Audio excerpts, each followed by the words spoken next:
So, Daniel, we have been learning about differentiated instruction for gifted students in our methods and materials course, right? That's right, Beth. Now that we are almost done with the class, I think we should make a top 10 list of things educators of the gifted need to remember about differentiating. What do you think? Oh goody, I'm so excited. Do I get to pretend like I'm David Letterman? Oh, Beth, you are a funny one. Let's just get to the good stuff. Okay, Daniel. Well, I would have to say that coming in for me at number 10 would be that differentiation is not just a strategy about remediating for struggling learners.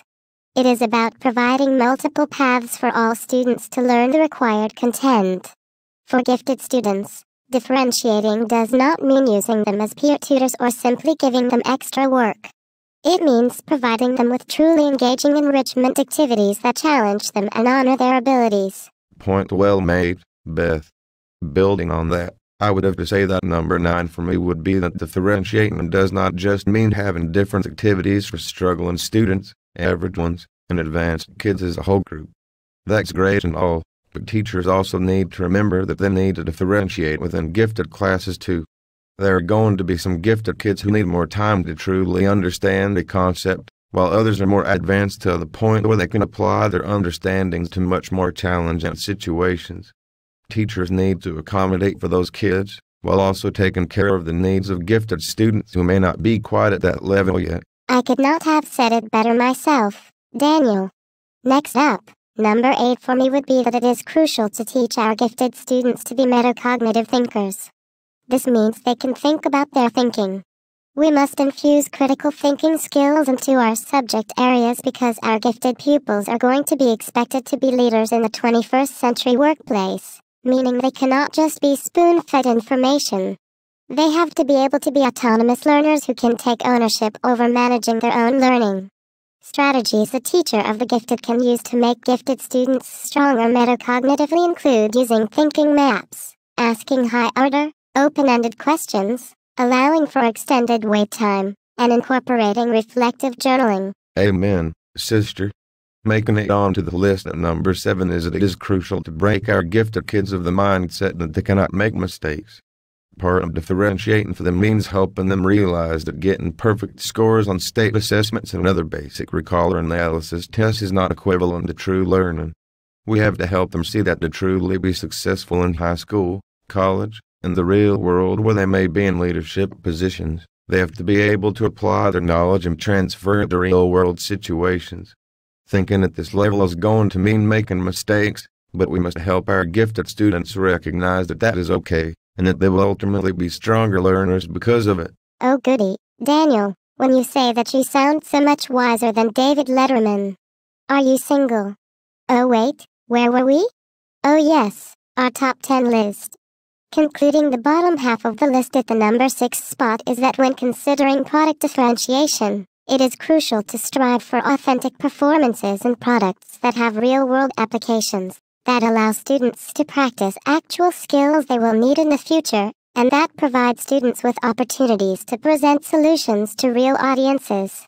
Technology is a very useful product differentiation tool for gifted learners, as they can use technological mediums to share their writing, to film and post commercials, to create presentations, to build web quests, and so on and so forth. Hey, that's some solid stuff, Beth. I guess I'll continue with number 5. Think, Pair, Share is an easily implemented method of process differentiation through group interaction. In this strategy, the teacher poses an open-ended question. The students then think about it individually. Next, they talk with their partner about the topic. Finally, they ultimately share their responses with the class.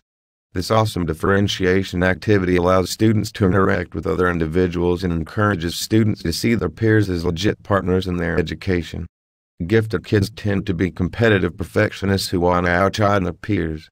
Group interaction activities like Think, Pair, Share help students relax around one another and remember that their peers are not just competitors who are out to get them. Instead, they can be valuable resources who can enhance their learning experiences. Your description of that one gave me chills, Daniel. You know what's even cooler than that, though? Number 4. An important way a reading teacher can differentiate a content is by allowing their students to engage in the study of people. Gifted students should be given opportunities to learn from the personal, career, and social characteristics, process, and skills inherent to and utilized by fellow gifted, successful individuals. Ways that such a study of people can be accomplished include examining the lives of historical gifted people through reading biographies or autobiographies, conducting interviews, and building mentorships with individuals in similar career fields of interest. This kind of activity will help gifted kiddos more effectively understand and channel their own gifted qualities while giving them role models they can look up to who have productively used and dealt with their gifted qualities. Oh yeah, girl.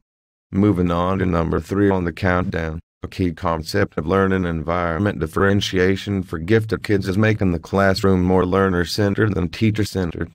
Teacher-centered means that the focus is on content, ideas and methods are picked out by the instructor, who is the final authority when there are disagreements or decisions to be made, and the teacher leads the majority of discussions and is the main deliverer of info. The teacher in this type of classroom is viewed as the go-to individual when it comes to seeking answers to questions. That doesn't sound very appealing to gifted kids, does it? Well, the good news is that teacher can strive to have more learner-centered classrooms. In this situation, there is more of a balance between the state-mandated curriculum and the student's interests. The teacher is viewed as a skilled partner in the learning community who helps facilitate discussions and guide students by asking questions that encourage deeper thinking. The teacher lets go of that traditional authoritarian role and gets students to probe content-related topics of interest in an open discussion with one another. This type of learning environment allows students to flex their abilities as independent, complex thinkers. Sweet. Coming in at number 2 on the top 10 list is that there are so many amazing differentiation strategies that can address the unique strengths and needs of our gifted learners, whether we are trying to differentiate content, process, or product or by readiness levels, interests, or learning profile. The beauty of differentiating in a 21st century classroom is that we have the internet and many resources are available online that are pre-made or easily customized to fit our subjects and units. Some of my favorite differentiation strategies include curriculum compacting, tiered lessons, cubing, tic-tac-toe boards, and web quests. Well, we've made up the number 1. Drum roll, please. Okay, well, that's not quite what I had in mind, but that will do. The number 1 thing I believe teachers should remember about differentiating instruction for gifted students is that differentiation is not a set of strategies that you complete and then you're done and you can use the same exact strategies with students year after year. Differentiation is an ever-evolving process. Teachers must be flexible and constantly assess students to ensure they are being differentiated for appropriately based on the learning experiences taking place. I couldn't agree more, Daniel. Well, folks, that's it for us. We'd like to thank the authors of our course texts for providing such useful information. We'll be looking forward to applying it in our classrooms, and we hope you will be too.